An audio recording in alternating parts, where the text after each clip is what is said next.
emotions like where build a big lead, despite being shorthanded.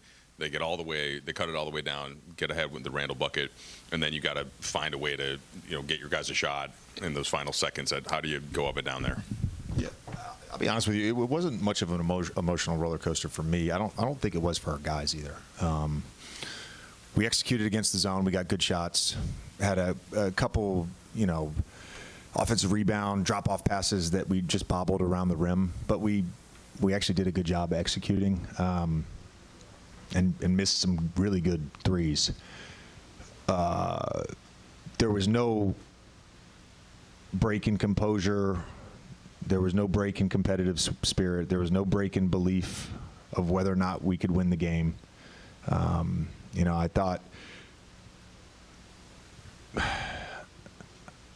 the guys, those last two plays, because they ran zone for 4.5 minutes. So those last two plays, to drop two plays, one versus man, one versus zone.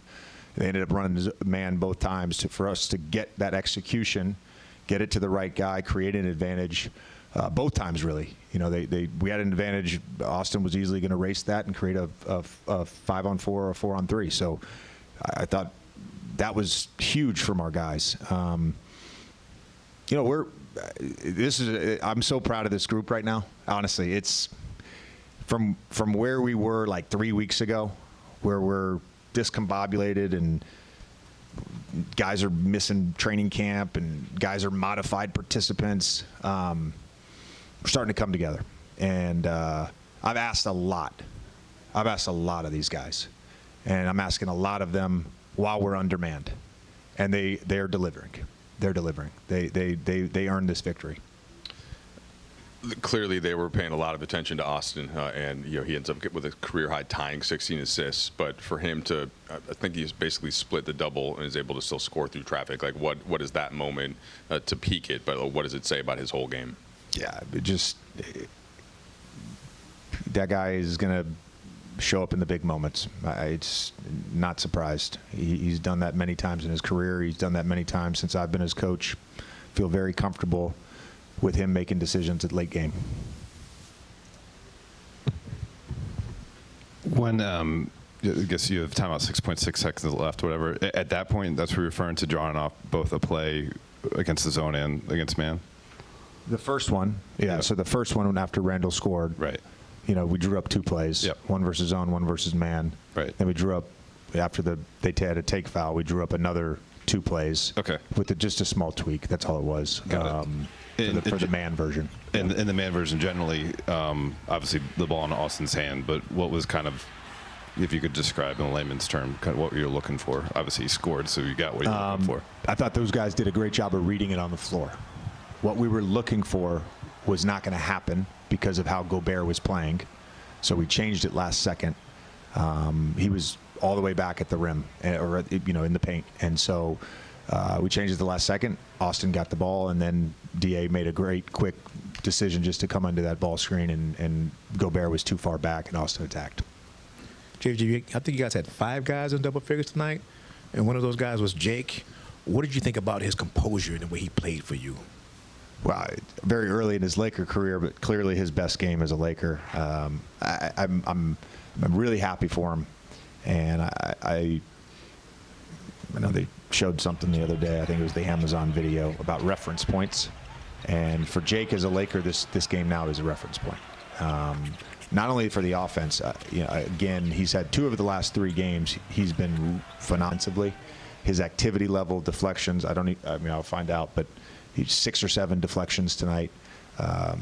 He ended up with, 1 steal and a block, but that doesn't really capture his level of activity defensively. And then just continuing to have confidence in his shot and belief in that was big.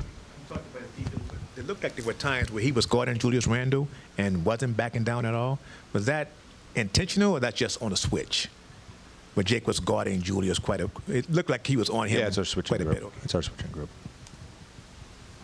The last part, what you said, Jake with his shot, finding confidence. At previous games, it seemed like he would, the good to great, right? He would may have had a good shot, he pumped the guy, it passed it. Seems like tonight he was more aggressive. How how important is that for his development? You mentioned even earlier that during this period you're shorthanded. Hope you're better for it through adversity. Yeah, the reality is, this is just the reality of how we have to play. The reality is, we are not a free-flowing motion, get the ball across half court in 3 seconds. We try to look for opportunities to do that. That's just not who we are.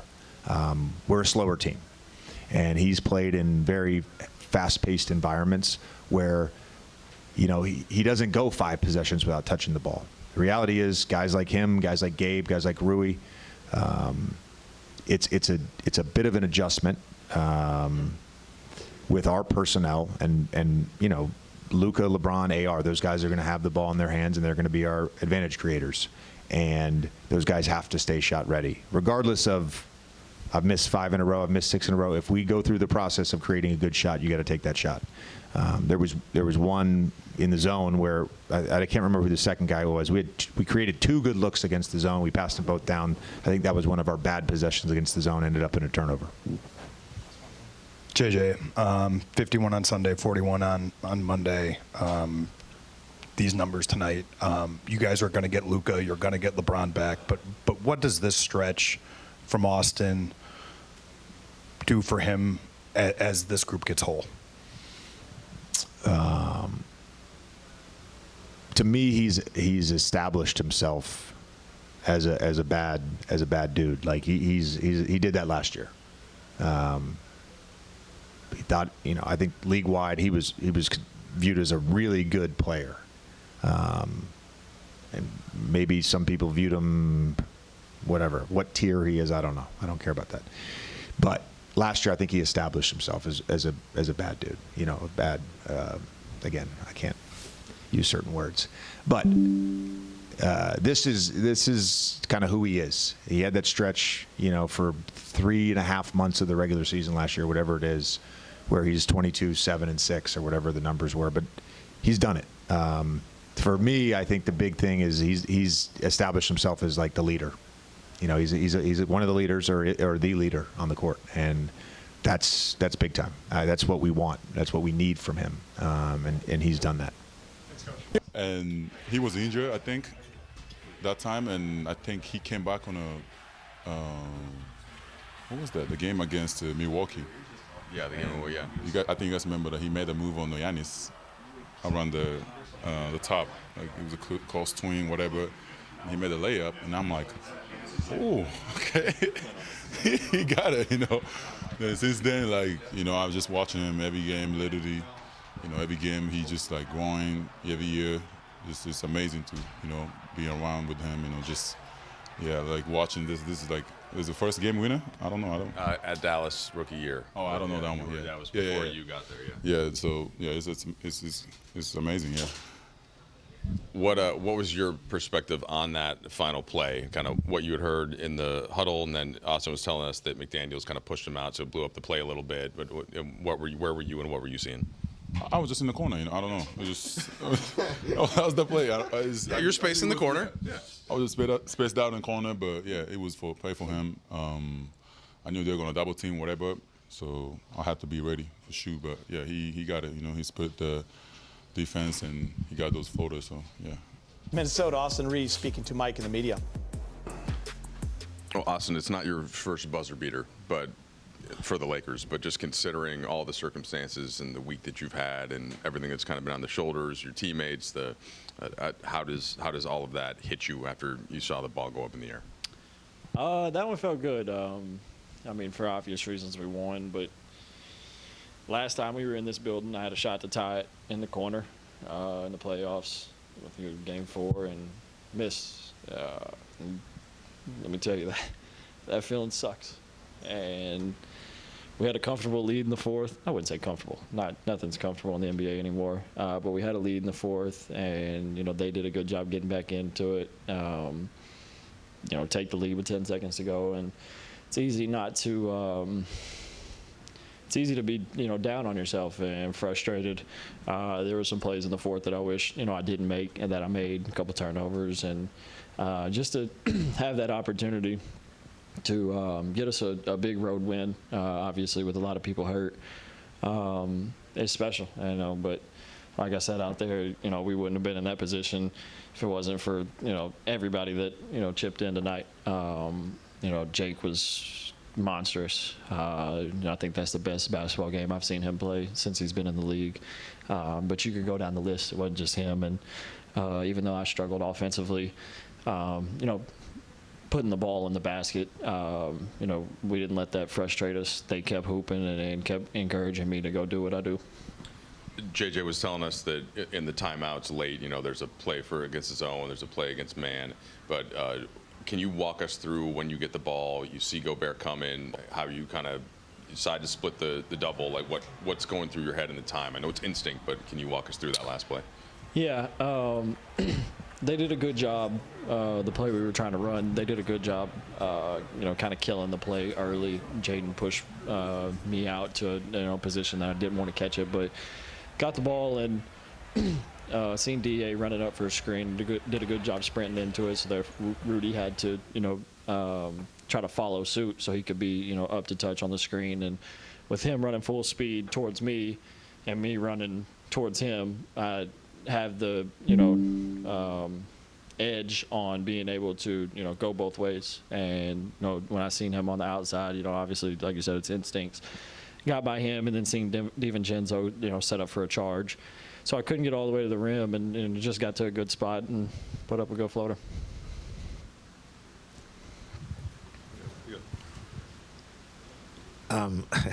Honestly. Good to see you work. Good to have a job. I want you to be honest right now. No LeBron, no Luka. How much is this on you, not to just score, but to lead the team when you have two of the other stars out? And don't give me that old... obviously, even when they're playing, I put a big responsibility on myself. It's different responsibilities, obviously, because they do so much for our team. But when we don't have them, the responsibility changes. But it's not. I wouldn't say it's physically. It's a little more, but I'm always mentally trying to figure out how I can help with them too and without them too. So it's definitely different in the sense of how I have to play and how I have to conduct myself. I can't get frustrated because at that time everybody's looking at me, and in those situations you have to be calm, be confident, and lead your guys through. Like I said, they had we were up I think 10 or so, and they went on a run, and it's not hard to kind of crumble in those situations, but you got to keep the energy. My thing is, why you got to stay? Whether or even within the kind of the mob of Austin there, or once you get back in the locker room, what can you take us through that and what it's been like? There was a lot of water splashing, a lot of excitement, a lot of celebration. It was just a good win.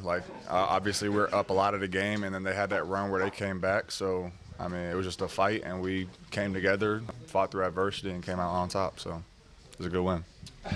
So in the first half, I think you were 3 for 3, and then came out of halftime, missed 1 3, and then didn't miss a shot for the rest of the game.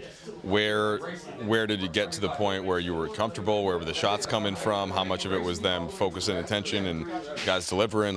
Can you take me through that night? Yeah, Austin has 16 assists, so I think they all came from him. But yeah, I was knocking down shots and kind of just getting my rhythm and kept shooting. So when they're falling, they're falling. I know you had a lot of confidence in yourselves, but Rob Pelinka, JJ had some nice comments about you in the offseason as to why they wanted you here. Do you feel like a game like this? Not that you needed to validate it; you play the same way you're going to play. But do you feel like that kind of gives you a certain increased confidence or anything like that? Not so increased confidence, but they have just been wanting me to be more aggressive scoring, especially with everyone that we have out. And coming off last game where I wasn't really as aggressive, and they, Portland played pretty physical and tough, and I just kind of let things happen. I had conversations with both of them to just come out here and kind of play how I play, and I think I just did just that. It was the 51 in Sacramento, then he falls up with the 40-piece against Portland. Now the 16 assists. Just what's it been like having Austin really lead this team, not physically, spiritually, emotionally? All guys have been out. Yeah, I mean, he's a dog. He's a leader. He's a competitor. He helps rally us together in all the tough times, during a game. And he's been leading us, these last couple of games that, players have been out. And he's going to keep on doing that. He's a really good basketball player, a lead at pretty much everything really. And, yeah, he'll keep doing just that. When you get in a rhythm like you got in the third quarter, I think you ended up 7 for 8 in the quarter. I mean, 10 for 11 for the entire game. But are you in your head tracking like what you're at shooting? Do you know? The only thing I'm tracking is those missed free throws. That's it. That's the only thing I cared about tonight. You mentioned that they've been on you about being more aggressive. What, I guess, whether it's JJ, teammates, like what have those conversations look like? What have they said to you outside of just be more aggressive? Like what are they saying to you? It's pretty much just like have a scorer's mentality. A lot of times I feel like when I'm in the game, I'm like looking for an AR or someone else to kind of like get off the ball to, like hitting DA or Rui or whoever it is, and then to kind of just come out tonight and be like I'm gonna go score. I'm gonna be more aggressive myself so that, when I am making shots, I can, collapse the defense and then kick it out and stuff like that. Just to go out there and kind of have that scorer's mentality. How much do the tape sessions help you with that? Are they showing you stuff like, okay, here's a point where you probably could have shot it? Hey, me and Lindsay got together before this game. We watched my last year's tape where I was like, being more aggressive, and she was just like,